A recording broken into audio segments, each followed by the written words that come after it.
Ada nikmat batinah, yaitu kepuasan mendapatkan ma'rifatullah. Aku ulang lagi, kepuasan mendapatkan apa? Ma'rifatullah. Itu nikmat batin. Baik yang terkait Allah maupun terkait logika-logika tasawuf. Terkait Allah misalnya gini, misalnya kula mikirnya. Kula nu bolak-balik matur niki, berkali-kali di tempat ngaji ini. Mugi-mugi jenengan eling, mboten gadah masalah ingatan ini eling-eling. Eling-eling tenan. Wong nak soleh, ya soleh, soleh. Cek soleh mulai cilik, cek soleh dadakan terus husnul khotimah. Pokoknya napa? Soleh. Niku nak mati, niku bumi ku nangis. Nangise bumi ku kekurangan utawi kalong wong sing sujud ning ndekne. Ya Allah Gusti, biasanya wonten tiyang niku sujud teng nggen kula, dia berperilaku baik teng nggen kula, sakniki tiyang niku pun jenengan ambil, nangis bumi. Sakniki sing urip karek bedua-bedua, damel narkoba, damel ngefly, damel macam-macam lah. Itu nangis bumi. Langit semeneng. Gusti matur nuwun Gusti, orang itu saya tunggu lama, sekarang sudah engkau angkat ke tempat kami. Maksudnya diangkat teng langit. Sing bumi nangis, sing langit napa? Seneng. Nah, kemudian kita berpikir begini, bumi kok iso nangis ku piye? Nah, itu terserah sampean apa termasuk ulama zahir apa termasuk ulama batin. Kalau ulama zahir mengatakan bumi nangis itu mau kinayatun anil husni. Pokoknya pantese bumi ku susah, wong kelangan putra terbaiknya. Tapi nak cara ulama-ulama hakikat yang mengenali sekali betapa kudrohnya Allah, betapa kudrohnya Allah itu tidak terbatas. Itu yang meyakini bumi nangis itu nangis tenan. Misalnya ngaten kula tak terangno malih ya. Kowe bayangno dadi Nabi Adam, ngrungokno kowe. Kowe bayangno dadi Nabi Adam. Nabi Adam tenan maksudnya. Terus Nabi Adam orang pertama dia tahu betul kalau dia dicipta dari bumi. Dan dia pula tahu betul, beliau tahu kalau dia bisa ngomong, bisa mikir, bisa macam-macam. Terus indukannya beliau itu bumi. Mesti pikiran Nabi Adam, jangan-jangan bumi ini juga bisa berpikir kayak saya. Ini kan materi saya, karena saya dari bumi ini bisa ngomong, bisa melihat macam-macam. Terus bedanya apa manusa mbek napa? Umpama kowe dadi nabi napa? Adam. Orang yang dekat sekali, qoribu ahdin, dekat sekali dengan kesaksian kudroh Allah. Gini ku dekne roh nak materine ke bumi dan dia orang pertama yang urung lali kamane. Tapi ketika sudah ribuan orang, mungkin jutaan orang lali, seakan-akan bumi itu tidak jenis dari kita. Bumi adalah hal yang berbeda dengan kita. Kita manusia berakal, bumi itu benda mati. Terus kowe katut wong goblok-goblok, bumi itu benda mati. Sajane ya rada kriminal wong Islam muni bumi itu benda mati. Enggak bisa berpikir, yang bisa berpikir hanya manusia. Itu kengawuran-kengawuran yang kita ciptakan sendiri, kita wariskan turun-temurun. Umpama kowe iku dadi ulama, ngomong ngono iku isin. Bumi kok nyekseni kowe sujud, banyu nyekseni mbok pangan, mbok ombe kanggo sujud. Semua itu bersaksi tentang kita. Lah nek sampean tanglet kula, cara melogika gimana? Begini, tak wari cara gampang-gampangan nggih. Tak warai tauhid sing kasyaf. Tauhid ini yang dawuh Sayyidina Ali lau kusifal khoto umastatu yakinan. Umpama somben tutup-tutup iku dibuka, akulah imanku ora tambah mbek pangeran. Karena tren dunia dan akhirat sama. Zaman ning dunia ya Allah ala kulli saing kodin, kok zaman ning akhirat ya Allah ala kulli saing. Cara Sayyidina Ali, somben aku wis matilah imanku ora tambah, meskipun aku ora swarga neraka.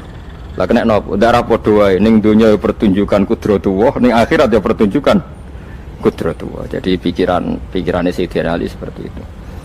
Saya kan lahir misalnya tahun 1970. Berarti mulai Nabi Adam itu saya kan nggak ada. Ngerti-ngerti ada. Saya mengira waktu zaman tidak ada itu panjang apa cepat? Cepat, karena kita tidak melalui itu. Ujuk-ujuk wujud. Kadang kalau mati ya wedi kan. Mau mati jebule kiamat 1 juta tahun kasih wopo nang kuburan. Masya di Khalillah itu. Makanya aku ya ora roh, tak tinggal turu sakmono kan yo nglilir. Nang ngene terus nang ndi terus. Apa mlaku-mlaku nang donya apa piye nak turu ya kok ngani ngoyo turu kok ribuan tahun lintas. Terus ya apa jajal? Sampeyan tak takoki, misale sampeyan ning kuburan iku apa? Apa ngadepi mungkar nakir tukaran terus itu keselen tukaran kok napa ratusan ribu mungkin. Nah terus kita dilatih. Kata Sayyidina Ali gampang latihan seperti kata Sayyidina Ali apa gampang udah menjadi wong alim.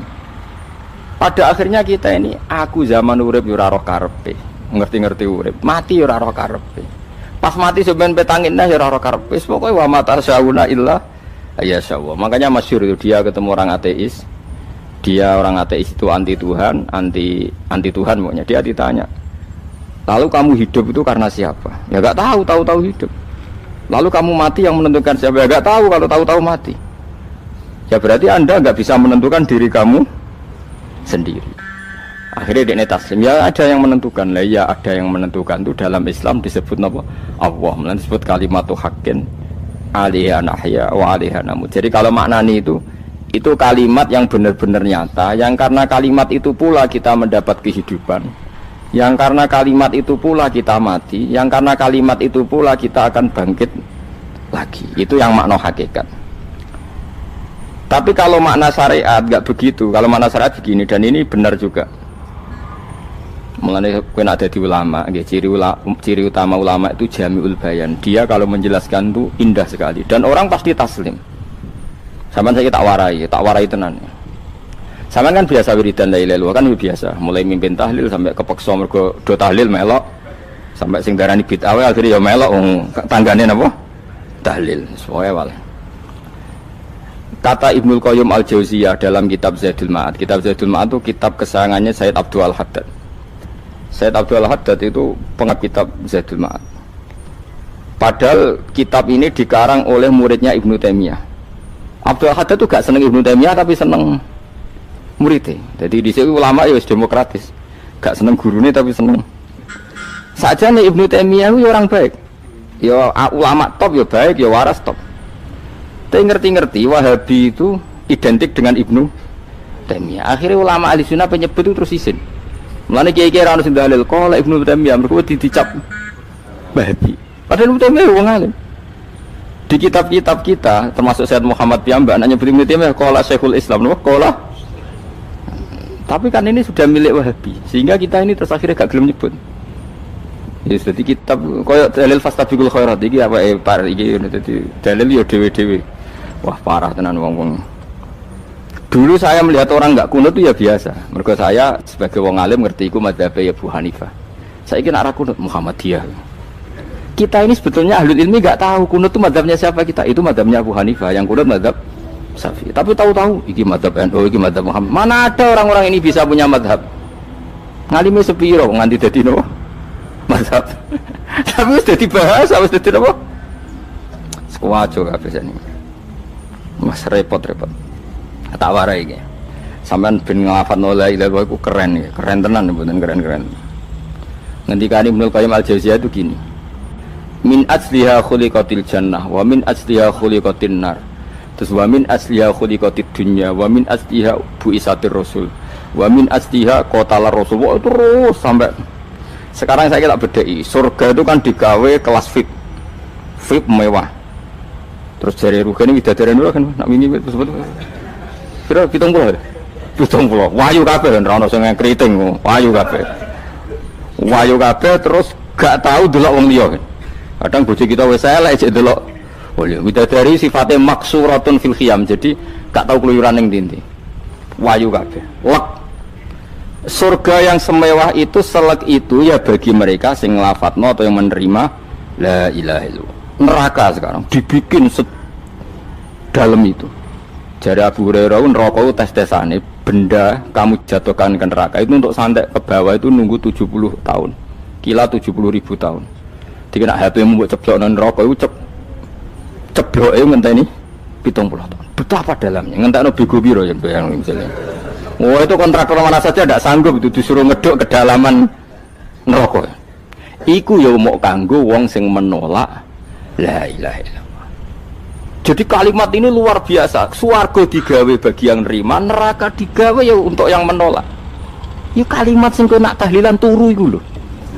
Iku kalimat sing nggo alasan Allah gawe swarga. Terus kalimat sing suwe-suwe sing lafadzno diarani bid'ah iku. Itu kalimat sesakral ini nasibnya akhir zaman itu entek. Gara-gara dilafadzno tahlilan tersangka jadi apa? Beda. Dulu kalimat yang dipuja-puja penyebab surga dan neraka. Saiki kalimat itu tersangka. Mau perkara napa? Beda. Wis aja melok-melok, kowe debat ya ora iso makili aku sebarno iso. Kok kowe terusno dalan tok. Dah. Berarti la ilaha illallah itu kalimat yang surga dibikin karena itu, neraka dibikin ya karena itu. Kemudian Allah punya sunnah, lalu butuh pelatihan. Dikasihlah Allah gawe bumi. Piye manusia butuh latihan, dibikinlah bumi. Dan ini latihan ikrar la ilaha illallah dengan sadar, dibikinlah bumi, liyabluwakum terus dites. Wes digawe bumi, ono makanan, ono minuman, ono wong wayah, ono pegatan macam-macam, wong diutang sembulet macam-macam. Gue ngetes, eling la ilaha apa eling utangi, eling la ilaha apa eling kasuse, pokoknya dites. Karena nggak fair kalau Allah bikin itu kemudian nggak dites, dibikinlah darul imtihan. Dunia itu bahasa Arabnya darul imtihan, tempat tes-tesan. Imtihan mana apa? Tes, liyabluwakum, diuji. Wes diuji kita hidup.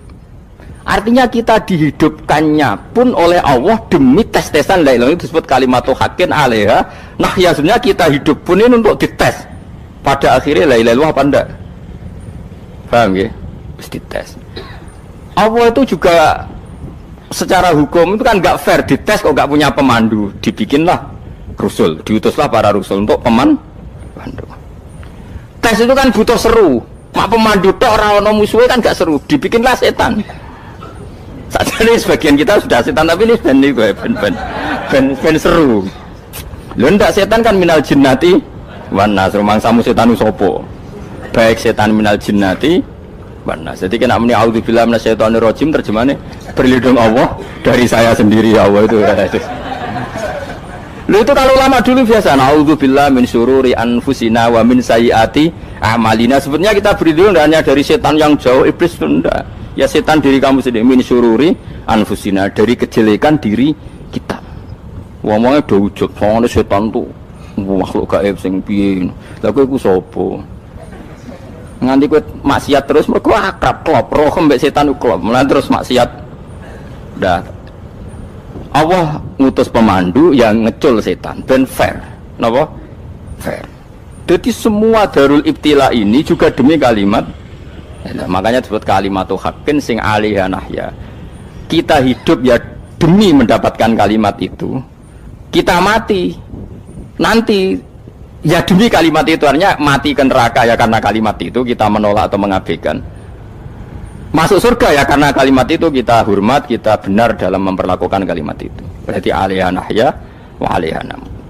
Terus wa alaiha nub'as karuan, kalau kamu termasuk minal aminin ya nub'as minas solihin, kalau minal kafirin ya nub'as minaz zalimin. Tapi semua desain dunia ini hanya demi kalimat la ilaha illallah Muhammadur Rasulullah. Nah ini kan penting. Bagaimana mungkin kemudian kalimat sesakral ini, sehebat ini, kemudian ada orang tahlil kamu tidur. Kok iso? Kalau janggal kok iso wong turu. Misalnya kayak mangkel, kalau mangkel sing mimpin Gus, wira barbar. Bagaimana mungkin kalimat yang menyelamatkan Anda kemudian Anda anggap problem? Elek gak? Apalagi kamu anggap ini bid'ah. Nak cara kula oke lah, ndongakno mayit itu gak ono tuntunan Nabi. Tahlilan gak ono tuntunan. Tapi wis muni tok kono tok. Artinya muni tok kono tok ora usah nyerang kalimah, enak kalimah tetap kalimah thayyibah. Soal kowe ora seneng sing tahlil, mergo tiga profesi lah iku wonge wae gedhinge aja geman. Ya saya misalnya, saya kadang tidak cocok sama mubalek karena kadang profesi. Tapi saya tidak pernah anti pengajian, bagaimana itu membawa syiar Islam. Tapi kalau mubalek kadang orang seneng, kadang takut untuk epiro. Bareng sangoni sidik, gak sumpah be transportasi ini. Lah ngono kok mbok senengi iku piye? Tapi kita terus gedeng keliru iku sing nggawa syiar Islam. Mana ada pengajian didengar orang banyak tanpa mubalek? Gak iso. Ini iso melepukno barang-barang ra penting dadi penting iso. Lah cara guruku teng sareng yang ape mlepuk kanggo panggung barang perkara. Tapi kadang ya benar. Yang namanya mudin mubalek ya itu bisa benar bisa salah, tapi kamu nggak boleh gedeng kalimatnya. Piye kalimat itu kalimat hak. Nah, ini penting kalau utarakan. Sehingga zaman Nabi Sugeng ini rungokno tenan ngaji kula. Zaman Nabi Sugeng ada sahabat Namanya itu Usamah bin Zaid. Ini sahabat kesayangannya Nabi, hibbu Rasulillah. Usama itu diutus Nabi perang. Ini dengerin, diutus perang. Pas perang itu si kafir tadi memenggal temannya. Ada yang tangannya putus, kakinya putus. Wah, seorang kafir ini sudah luar biasa. Bacok sana, bacok sini. Ketika terdesak oleh pasukan Usama, kebetulan Usama ini cakap ya, sama beberapa temannya orang Ansor. Orang kafir yang sudah kotoa arjulana wa kotoa aidiana, dia pas terdesak bilang la ilaha illallah. Terus sama Usama tetap ditusuk, dibunuh karena dia berpikir ini qolaha muta'awid, dan dia melafadzkan kalimat itu hanya berlindung dari pembunuhan. Setelah dilaporkan Nabi itu marah besar. Nabi ngendikan kaifa anta ya Usama bila ilaha illallah idza ja'at bika yaumal qiyamah. Kowe nek ditakoki la ilaha illallah ku piye? Piye-piye wis ngomong la ilaha illallah, tapi sampai ngomong ngoten sakwise ngetoki tangan kula, maksudnya tangan kula tangan kelompok saya, kaki saya. Nabi tetap jawab kaifa bila ilaha illallah idza ja'at bika yaumal qiyamah. Pokoknya Nabi menyoal terus. Sampai menjadi fatwa ijma'nya fuqaha, siapapun yang melafadzkan la ilaha illallah harus kita terima meskipun qolaha muta'awidzan, meskipun saat melakukan hanya cara zahir berlindung dari kematian, sehingga kita terima. Orang kafir yang 80 tahun kafir melafadzkan la ilaha illallah 1 menit menjadi mukmin. Sampai ada ayat kulil ladzina kafaru iyantahu yufar lahum ma qad salam. Ini kalimat yang sakral, bahkan kafir yang 80 tahun saja menjadi mukmin hanya karena melafadzkan la ilaha illallah. Mulane yang ngaji saya, yang seneng saya, jangan pernah kamu mengatakan ada bid'ah yang orang bisa jadi kafir. Bagaimana mungkin orang mukmin yang ke kuburan dan melafadzkan la ilaha illallah kamu katakan kafir? Padahal kalimat ini yang kafir 80 tahun saja menjadi mukmin. Saiki ana wong nglafadzno la ilaha illallah mergo salah tempat pinggir patok mbok arani kafir. Kok aneh? Sing kafir 80 tahun dadi mukmin iki gara-gara ngafalno la ilaha illallah dadi kafir. Mergo mau salah tempat ning pinggir apa? Patok. Mboten ora cocok muni nganggur, wong sering ziarah ku nganggur. Nyatane ya tenan. Cara dene pegawai negeri ora sering ziarah. Nah iku tapi ora usah muni kafir, gak mungkin lah. Coba kalimat ini itu orang kafir yang 80 tahun menjadi apa coba dengan melafadzkan kalimat ini? Mukmin kan? Berarti kalimat ini adalah kalimat penghilang kekafiran. Lalu karena dilafadzkan secara salah dianggap kafir. Hanya karena bid'ah itu tidak mungkin.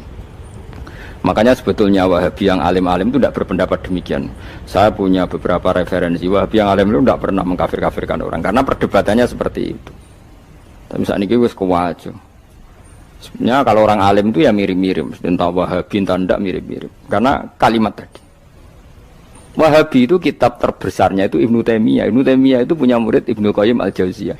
Itu sampai sekarang saya lihat di fatwanya Ibnu Taimiyah itu begitu hormat sama orang-orang kita ini sama. Tapi tahu-tahu lewat penyaduran sana sini terus menjadi kacau. Jadi kalau balik ini malah sampai anak kepengen dua nikmat batinah seperti tadi yang saya utarakan. Swarga dicipta sedemikian mewah ya demi yang menerima la ilaha illallah. Terus neraka dibikin se ekstrim itu juga bagi yang nolak. Kemudian dibikin daru pelatihan yaitu dunia ya karena kalimat berarti kalimat itu luar biasa. Wa biha qamatis samawati wal ardu. Kalimat ini pulang menjadikan langit bumi berdiri. Bon. Lalu sekarang kita bisa ngomong, bisa berpikir, bisa ngadekno BPKB macam-macam. Itu karena kita sendiri apa karena kudratullah? Saya tanya.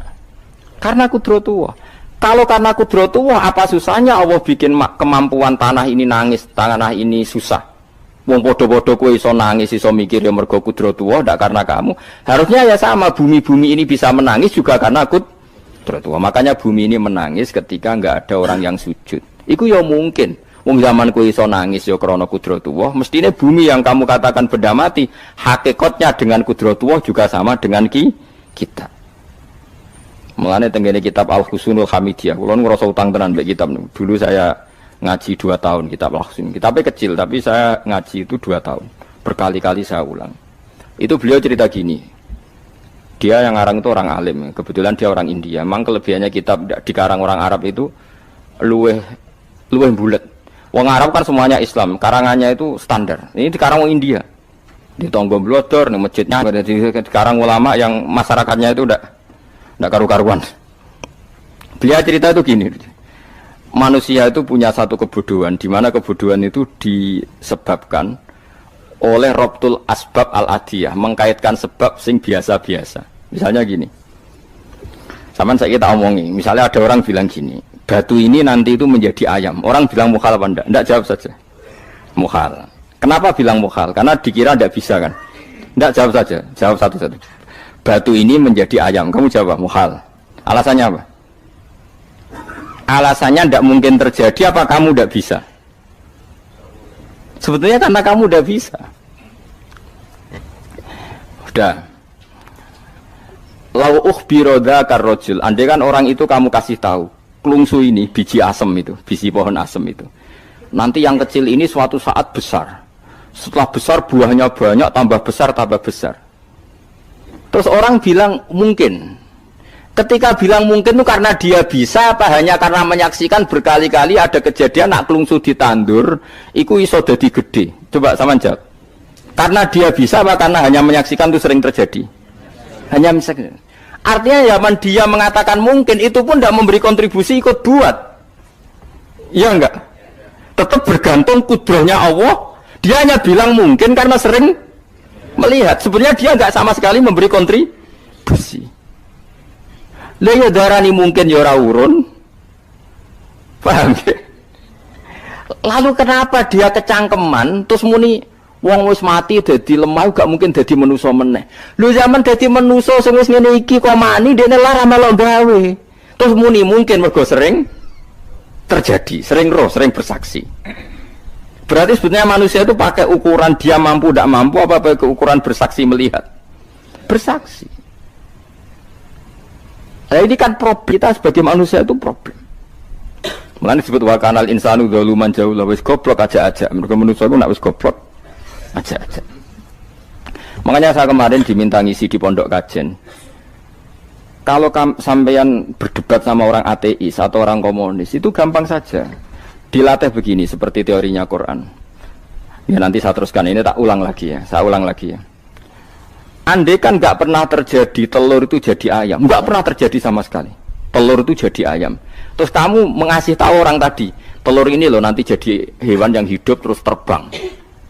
Mesti dia bilang mukhal, mau benda mati kok nanti jadi benda hidup yang terbang ngalor ngidul.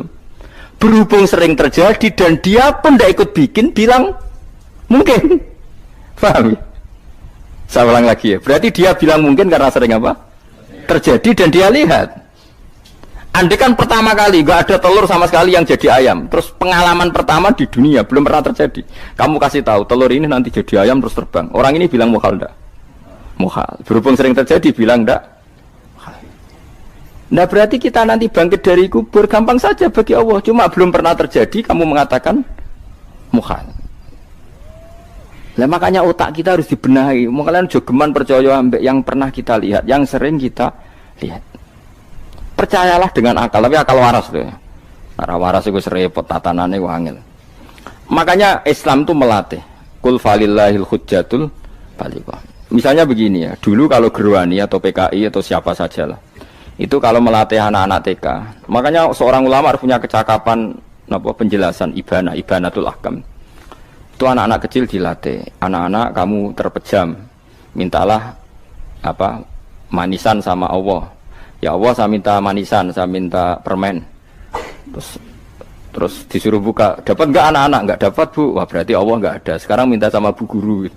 Bu Guru kami minta permen dikasih. Berarti yang ada Bu Guru bukan Tuhan gitu. Akhirnya jadi gerakan ateisme. Nah sebetulnya untuk melawan gerakan itu kita harus melatih begini misalnya gini. Saya itu pernah ketemu sama orang yang berpikiran komunis. Oh komunis juga. Dia nantang saya gini, Pak, pokoknya saya tidak bisa nerima konsep Tuhan. Sebelum Anda bisa menjelaskan kenapa ada Tuhan. Jadi, bocah kok elek ini. Nah, aku ngerti aja, sak cerdas ini tetap cerdas aku yakin tetap cerdas aku. Rasanya selain raine serama meyakinkan, tapi pikir tetap cerdas. Kalau itu kan wong Quran gitu, artinya punya pikiran panjang. Mungkin di antara orang Islam kita ini tidak punya kecakapan menjelaskan. Tapi kalau orang sering baca Quran, apalagi dia ngaji tafsir ya, yang waras maksudnya waras lah. Serapati seneng duit barang ini penting. Kalau seneng duit wis mari goblok. Yakin ulama seneng duit mari goblok tak jamin wis. Umpama alim wis kelas B, kelas C gak bisa, tahqiq gak bisa. Kalau tahu dikandani kanca kula riyen ambek jenengan udah saya kaca akeh. Lah kena apa? Cok seneng duit kula. Duit wis masalah bagi ulama. Ora duwe ya luwih masalah kan ya. Maksudnya ora usah seneng tapi aja terus gak duwe. Sekarang saya tanya, Quran itu melatih kita gini. Quran itu sederhana kalau ngelatih tauhid, tapi orang pasti ingat. Kata Allah gini, nggak apa-apa, saya ada Tuhan, nggak apa-apa, kamu yang Tuhan. Tapi buktikan kalau kamu Tuhan. Caranya gini, am khalaqus samawati wal ardi. Ya nggak apa-apa, kamu yang Tuhan nggak apa-apa. Tapi buktikan kalau kamu menciptakan langit, bumi. Mereka pasti ikrar. Ya tidak mungkin saya menciptakan bumi. Saya lahir sudah ada bumi. Yesus lahir sudah ada bumi. Nggak mungkin Tuhan. Terus Tuhan membuat pertanyaan kedua, am khuliqu min ghairi syai'in. Ya sudah, kalau saya ada Tuhan lalu nggak ada Tuhan, berarti alam raya ini tercipta oleh sesuatu yang nggak ada. Aneh nggak? Misalnya sebelum alam raya ini nggak ada Tuhan, berarti sebelum alam raya ini kan adanya nihilisme, sesuatu yang nggak ada. Kemudian sesuatu yang nggak ada ini menjadi penyebab sesuatu yang ada. Aneh nggak?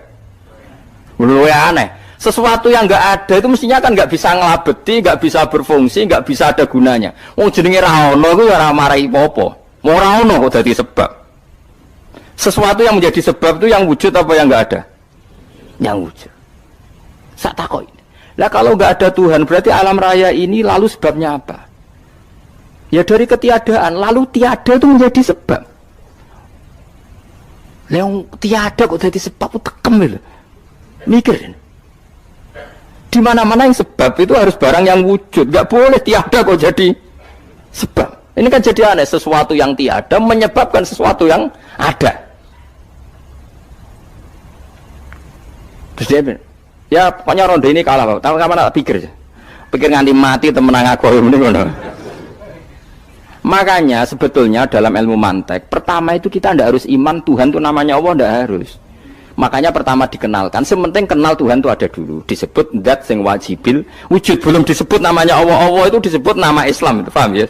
Saya ulang lagi, Allah disebut itu nama Islam. Tapi kalau penemuan akal hanya sampai kita ini butuh zat sing wajibil wujud, sing menjadi penyebab semua alam raya ini. Di bahasa Arab disebut musabbibul asbab. Belum menyebut Allah musabbibul asbab.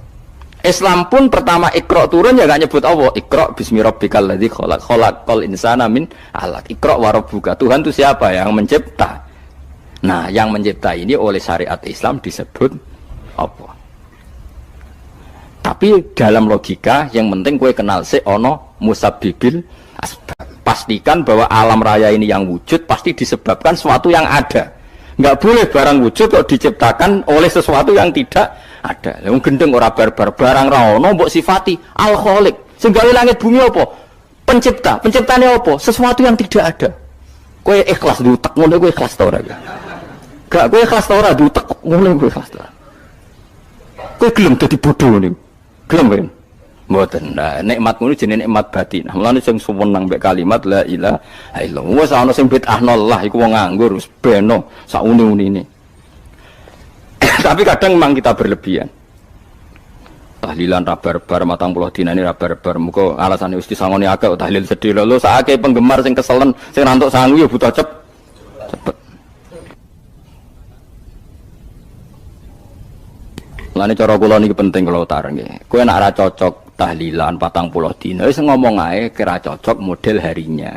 Tapi ki aja menolak kalimat la ilaha illallah iku disifati Kanjeng Nabi kalimat thayyibat. Wong Nabi nyifati thayyibah, kalimat yang suci kok nyifati bid. Tak soal kira cocok wong sebut. Misalnya kamu bilang saja wong mati wis sangu amale lha apa didongakno barang. Nek kowe pengen ndonga ora usah ndonga. Wis ora usah biasa wae. Kula lah mbok dongakno ya ora seneng. Gak meyakinkan. Karo dene mlebu swarga butuh dongamu ora ono swarga fadhole pangeran apa mbok dongano barang. Ya tapi kowe donga aku ya seneng. Senenge ya semau lah timbang nyanyi-nyanyi rame-rame sadok donga. Mbok mandi mbok ora pokoke donga. Saya ulang lagi ya. Makanya Quran itu melatih logika sampai seperti itu. Am khalaqus samawati wal ard bal la yuqinun. Sampai terus diulang-ulang. Am khuliqu min ghairi syai'in. Kalau mereka merasa Tuhan enggak apa-apa, tapi buktikan mereka ini wujud sendiri tanpa sebab. Atau begini, kalau mereka tidak tahu sebab pencipta langit bumi, mereka sendiri suruh yakin kalau mereka adalah penciptanya. Amhumul khaliqun, nggak apa-apa. Ya tapi masih Abu Jahal gendeng lah, masih Abu Lahab ngawur lah, nak takoi. Ya wes pangeran kowe ke sing gawe langit bumi. Penggemarnya saja pasti tertawa.